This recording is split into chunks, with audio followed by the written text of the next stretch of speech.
Hi, and welcome back to another episode of the History of Fan Anime. I'm your host, William Chow, and today's episode is another exciting episode where I get to go back into the past and look at the pictures. Today's topic is going to be San Diego Comic Con 2004. Okay, now I've just recently met up with one of my friends that were on the trip, and we discussed some of the things and some of the memories that we had on that in that trip. And so I was not going to be able to use too much of the audio that was used in the hub because just we were in a restaurant and I was just using it as to sort of take notes and that kind of stuff and physical reminders of stuff. So can't use too much of that for the interview or anything like that. But it gives me an indication. I did remember that we did trade our cameras and all the different pictures and stuff that was in the cameras, so that we're able to do some of that. So I'll show you some of that kind of stuff in this particular video. All right. So again, before we begin, don't forget to go down below, click like, and click subscribe. But about 60% of you are already subscribed, and I really appreciate that. And again, hopefully the rest of you, I hope I've earned your subscription, and you go hit that red button, subscribe, and also maybe click that notification bell, because obviously YouTube is starting to get better on recommending my videos now. But for the mass majority, you won't know when I release videos until you get that notification ring. All right, so go ahead and do that. Anyway, so the year is 2004, and this is one of the times that we get to go down to San Diego for a trip down to the Comic Con. And this year, I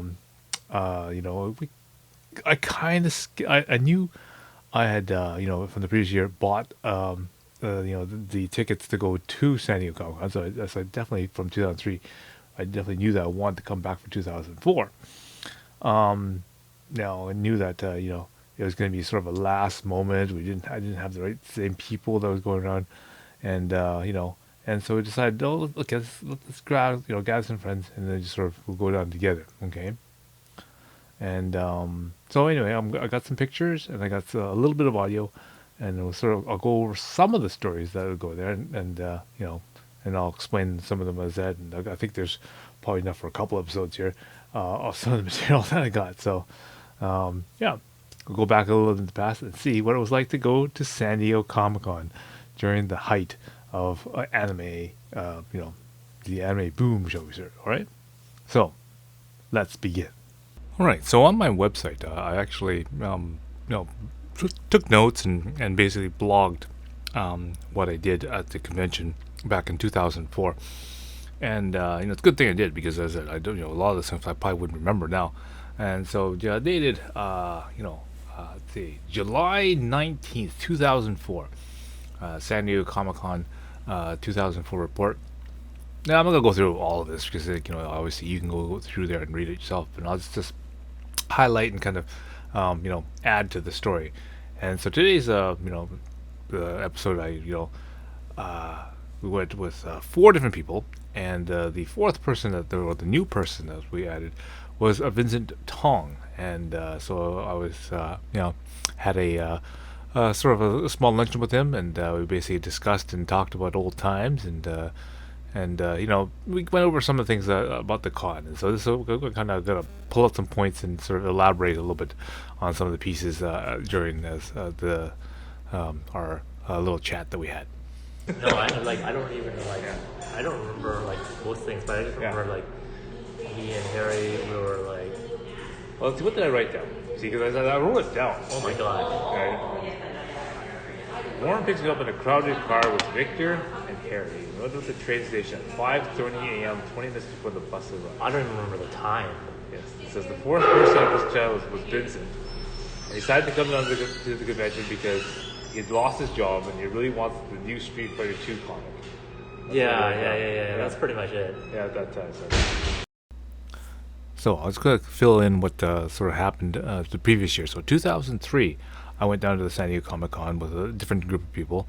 The reason why I needed to go down this year and do the same way was that Amtrak, and Via Rail, had a deal where if you buy one ticket, you get a second one free.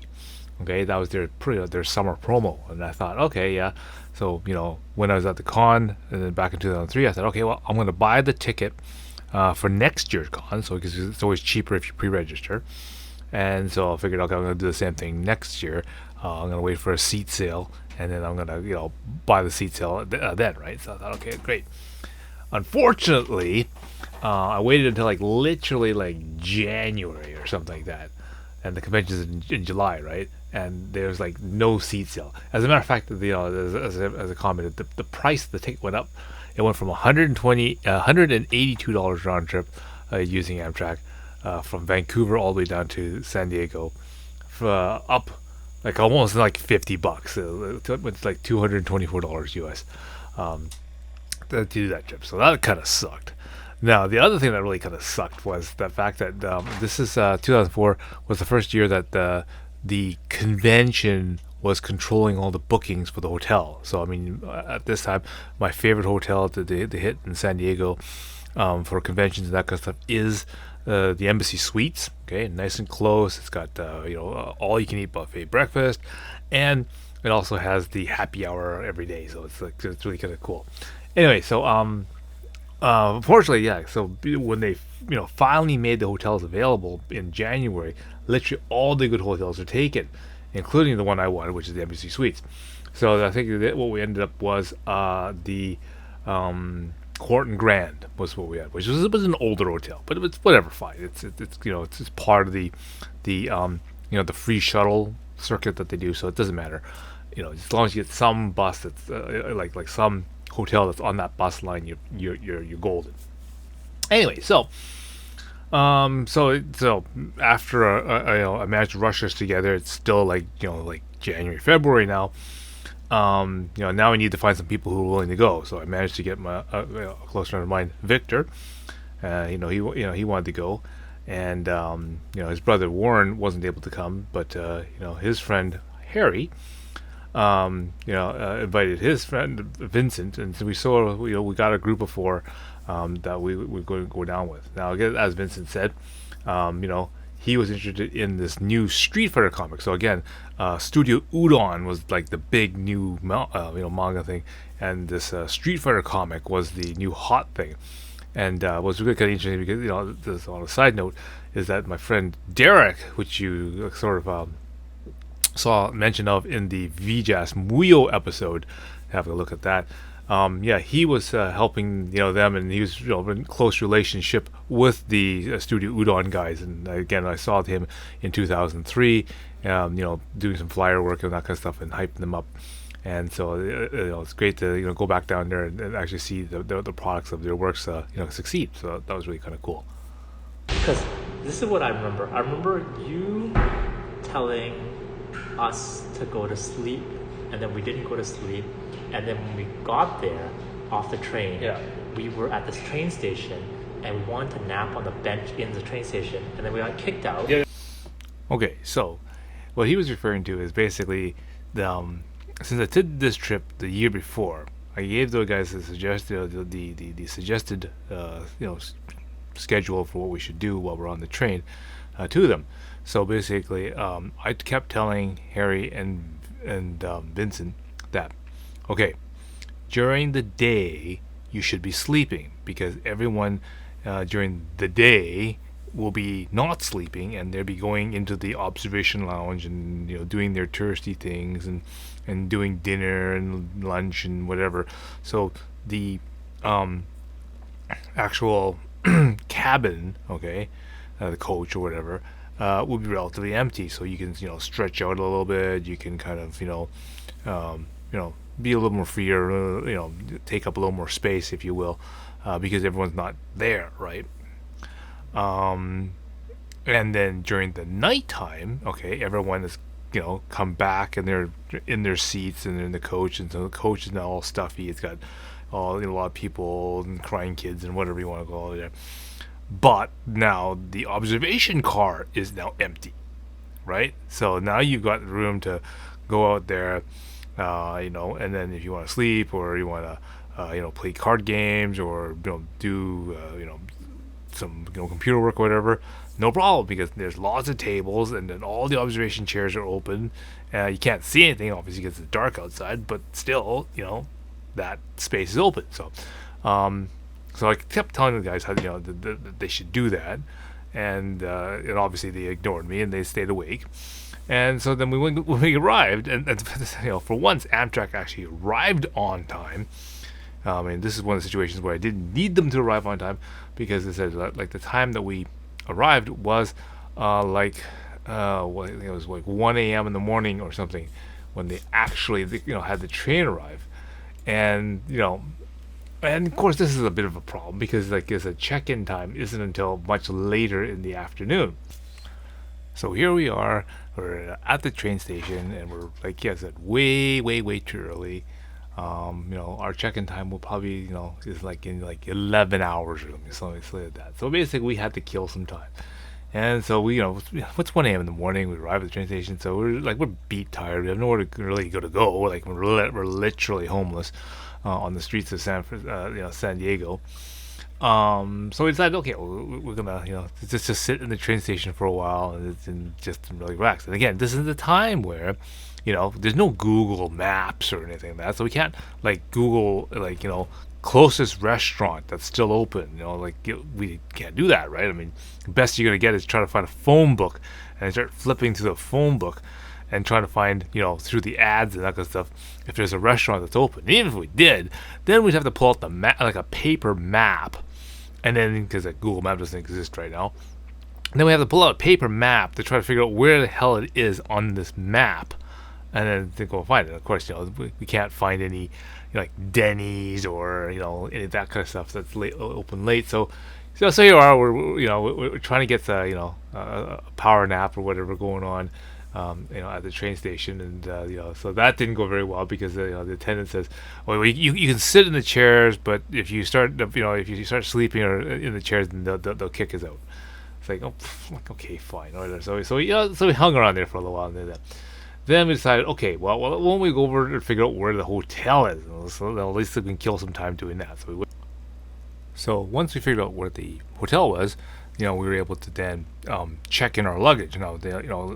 Hotels have this thing there where, you arrive early, you can, leave and check your luggage in with the guest services, and that basically allows you to then wander the streets and that kind of stuff without having to drag your luggage around. And then basically once check-in time comes around, then you can then get your luggage back and then actually check into your rooms. So since this is good, now we don't have to drag all our crap around. We can now wander around the city doing stuff rather than just sitting in the lobby of the hotel. Figure out, okay, well, we'll look around and see where the convention center is then. Okay, so here we are. So literally we're wandering around like literally homeless people in San Diego, and it's nice because it's San Diego downtown Gaslamp district is fairly nice. There's not a lot of I said bums or anything like around there. It's a military town, so it's it's pretty well kept. And it's I'd say it's very safe, shall we say, right? So after we finished figuring out where the convention center is and whatnot, it was about 3 a.m. in the morning. I then decided, okay, well, let's wander over to the Ralph's. Okay, now if you remember, Ralph's is a supermarket chain.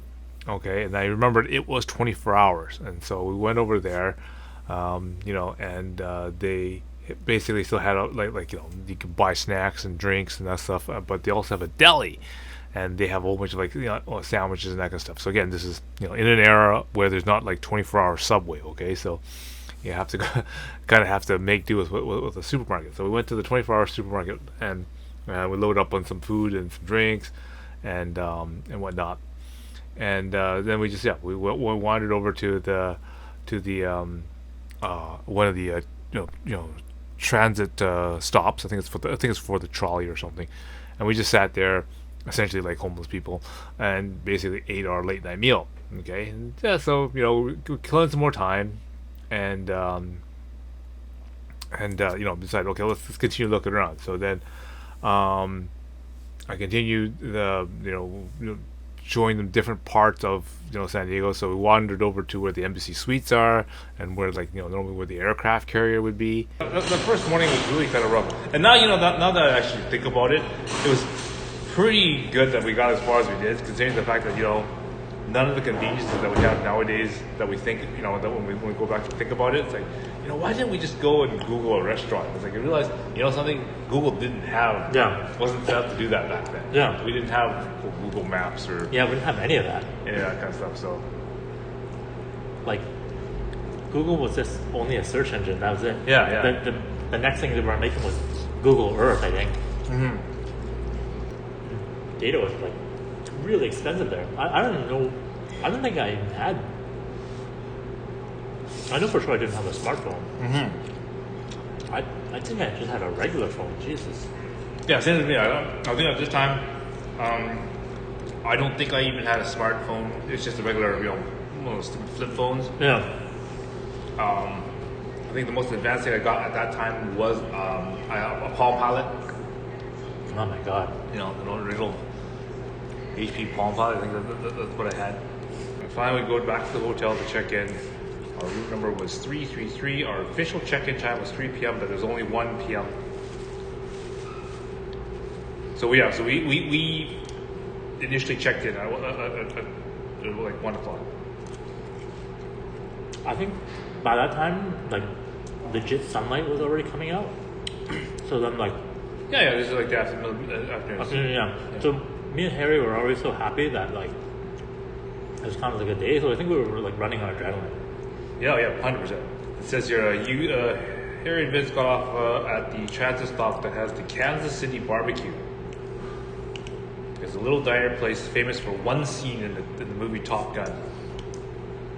So when we finally checked in, did we immediately go to wait for our pass, or did we go to sleep? I don't remember. I think you guys went to sleep for a bit.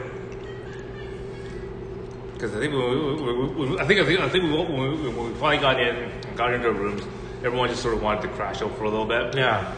Because I think early registration didn't begin right away. I don't remember how the day went. I think I took a photo of the lineup. Mm-hmm. The lineup went for so long. I don't even remember badge pickup. Do you remember badge pickup? Yeah. I don't remember badge pickup at all. I barely remember. I didn't write too much down. So you're referring to the fact that when you go to San Diego Comic Con, it usually starts Friday, Saturday, Sunday, but they usually have on Thursday a kind of the free viewing day, like the preview day, and that gives you basically Thursday evening to kind of get in there, get your pass, do a pre-convention pass pickup, and then that way you're ready to go first thing Friday morning without actually having to wait in line and all that kind of stuff.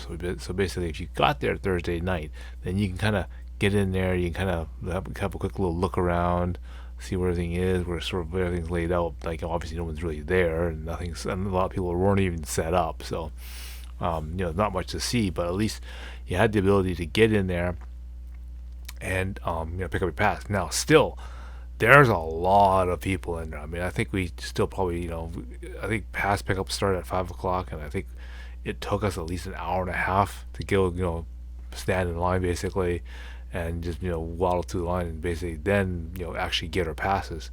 So it's not a short wait. So if you're going, be prepared to wait. Yeah. There was they had the scale model of the X-Wing fighter.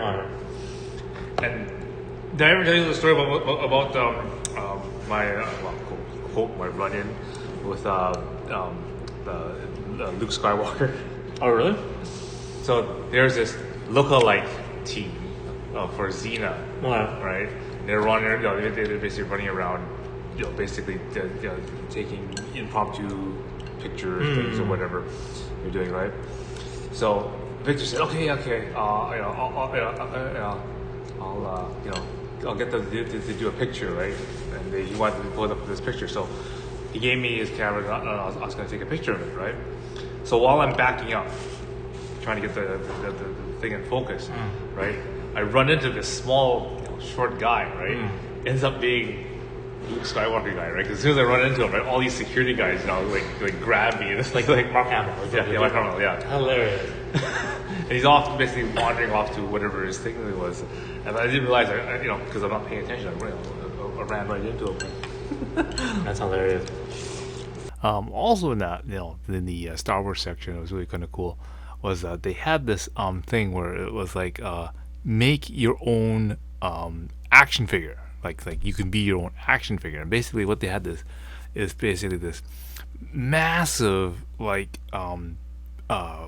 blister pack card for an action figure, okay, and in it they basically where the bubble pack part of it was a small little like closet like room that basically you can step into, and then someone from the outside can take a picture of the entire package with you inside the blister pack, so that basically you can be your own Star Wars action figure.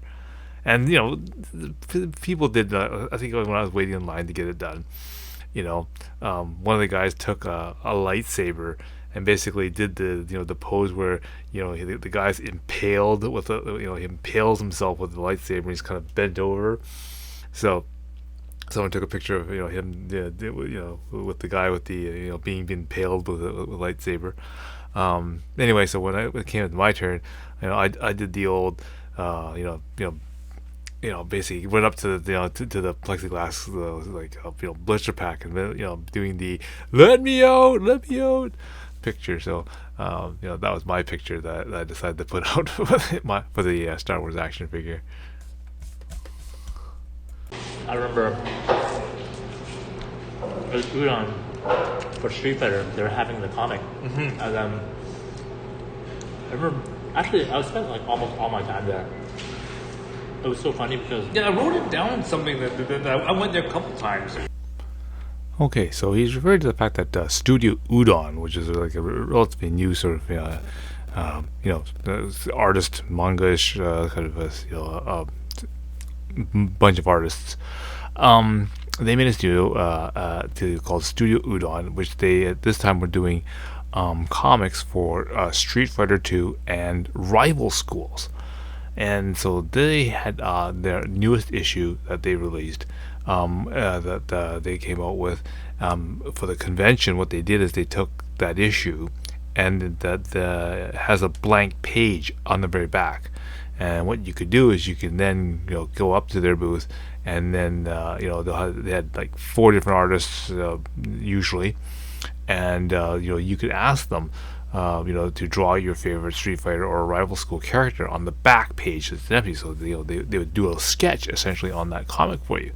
And so I know Vincent stayed there a lot of time there.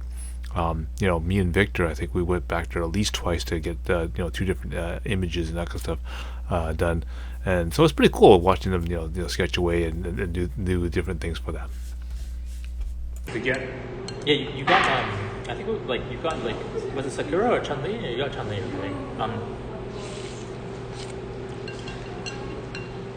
think. Basically, if you bought their comic, on the back they would draw whoever you wanted, and I was asking them for all these Street Fighter 3 characters that they have no idea about, so they had to grab a book as a reference. I wrote down here.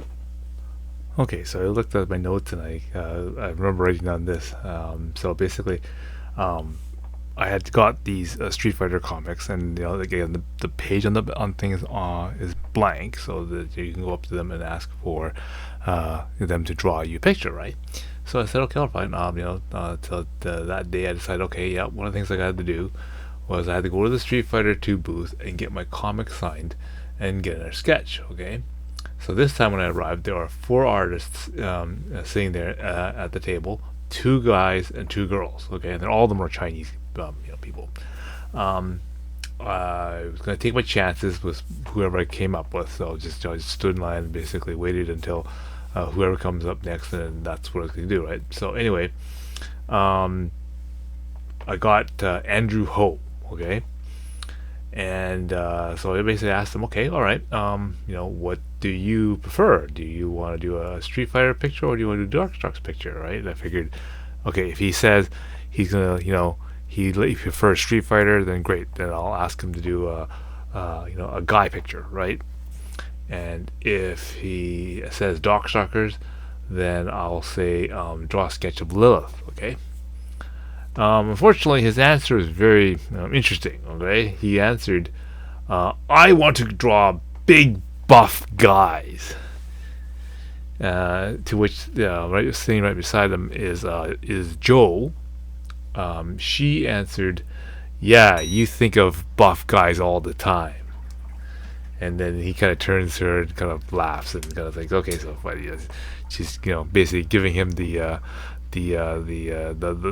homo jab there. Anyway, so I figured, okay, well, fine. If you have big buff guys, then sure. Why don't you draw me a picture of Guy then? And then he kind of says, "Yep, I can do that." And so here's my signed version of the comic Street Fighter with a guy on it.